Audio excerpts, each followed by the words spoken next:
Hello, dear students. Welcome back once again to the Master Answer classes. So, you all know that we've been discussing about the vapor liquid equilibrium in distillation for the past few classes. So, today is the sixth session of this topic. So, as usual, I just want you to go back and look into what we studied in the previous class. So, in the last class, we studied about the azeotropic mixtures. So, we understood what are azeotropes and how they are different from the ordinary solutions. So we also saw the types of the azeotropes like minimum boiling and maximum boiling azeotropes. And with the examples, we discussed about how these azeotropic mixtures behave and how their composition change with temperature and pressure in general. So with that, we ended the last session. Let us now see what we are supposed to learn in the present session. So far, we've seen one kind of equilibrium relationship in distillation. So that is temperature, pressure, mole fraction relationship. So a binary vapor liquid equilibrium mixture can also be represented as enthalpy versus composition relationship. So in this unit, we are going to discuss about the enthalpy of a binary mixture. That is how to calculate the enthalpy of a binary liquid solution and a binary uh, mixture in vapor phase. So then how this enthalpy varies with the composition. So that also will be seen in a enthalpy concentration relationship. So later on we will see how this relationship can be expressed graphically and how this relationship has a connection with the XY plot. Okay. So how to calculate the enthalpy of a binary mixture. So in the previous unit we learned how enthalpy of a pure component can be calculated. So in today's class, let us learn how we can calculate the enthalpy of a solution having two components. A binary vapor liquid equilibria can also be plotted on coordinates of enthalpy versus concentration at a constant pressure.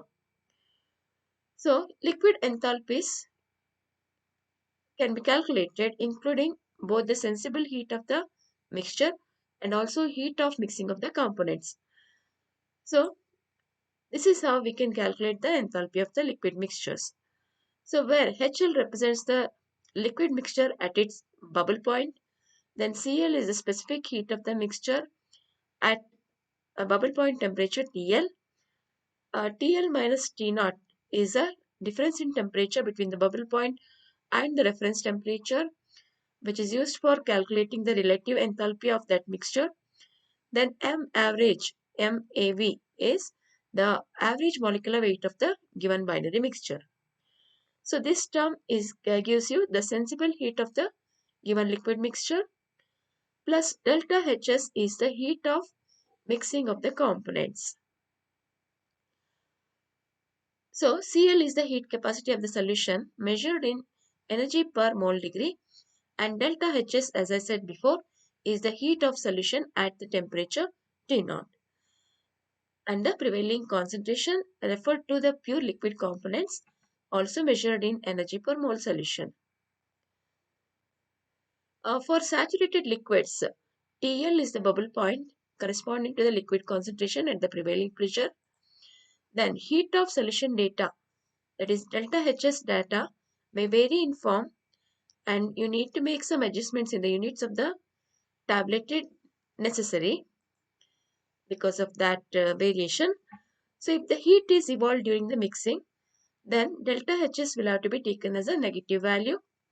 And for heat of solutions, heat capacity is the weighted average of those of the pure components. So the heat capacity of the pure components can be taken and the average of that values can be used to calculate the delta Hs, that is to be used in equation number 1. Okay.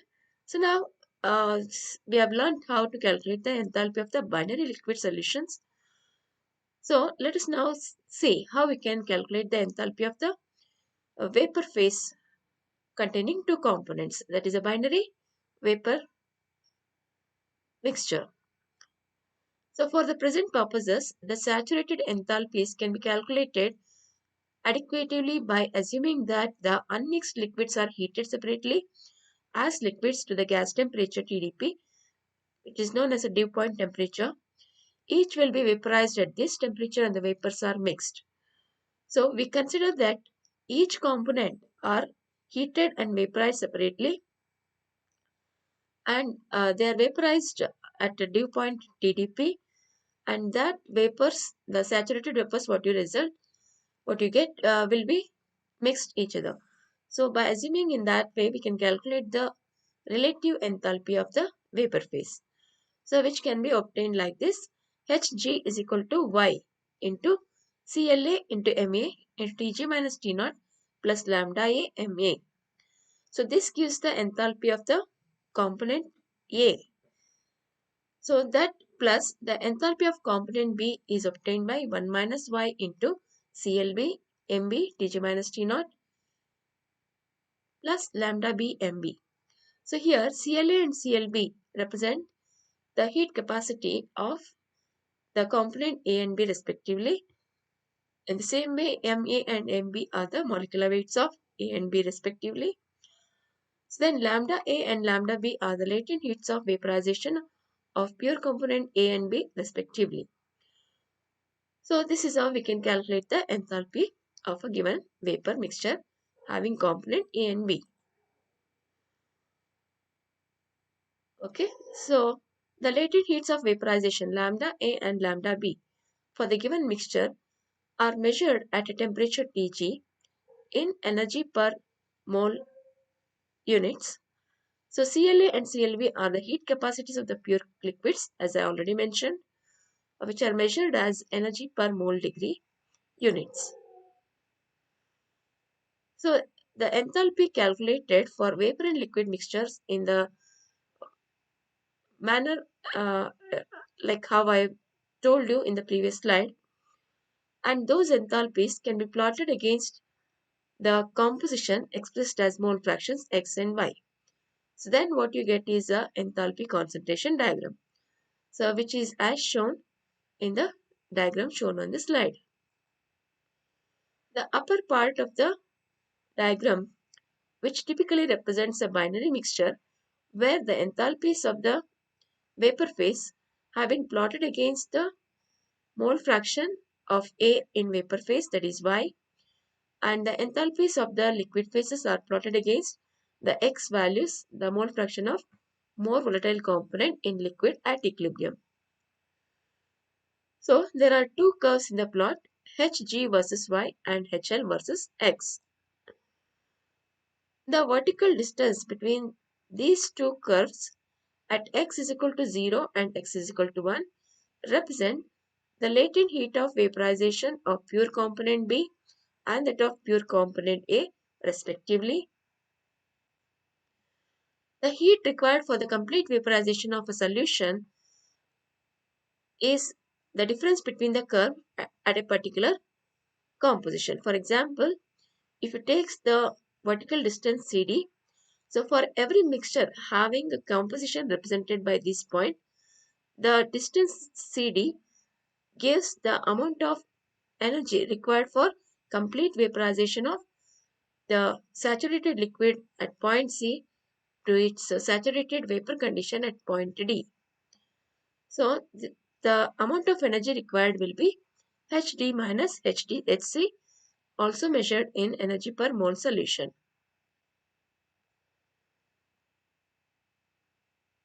So equilibrium vapor and liquid mixtures, just like in the pressure, temperature, concentration diagrams, are joined by tie lines which join the equilibrium vapor and liquid mixture on either side of the plot. So lying on the curve h versus y and lying on the curve h versus x respectively. So such kind of lines are drawn between the two curves as shown in the diagram. So one of which is EF typically.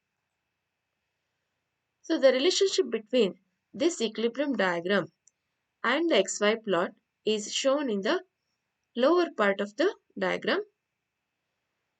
So when each tie line is projected to XY diagram, that is on the bottom, that is in the lower part of the figure, so produces the complete equilibrium relationship of Y versus X.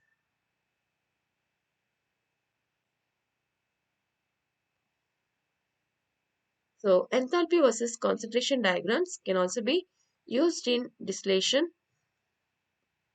to get a vapor liquid equilibrium relationship for a particular system.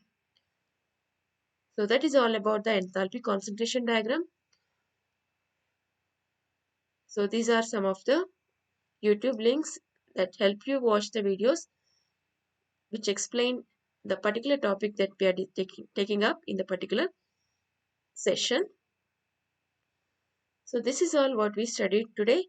So what is the enthalpy of a binary mixture? How we can calculate the binary liquid enthalpy and the vapor phase enthalpy. And then onwards, we studied how there exists a relationship between enthalpy and the concentration in both liquid and vapor phases, and how it can be typically represented diagrammatically. So with that, let me end the present session. So thank you for being a part of the class. So let us again meet in the next session to learn more about the vapor liquid equilibrium in distillation operation.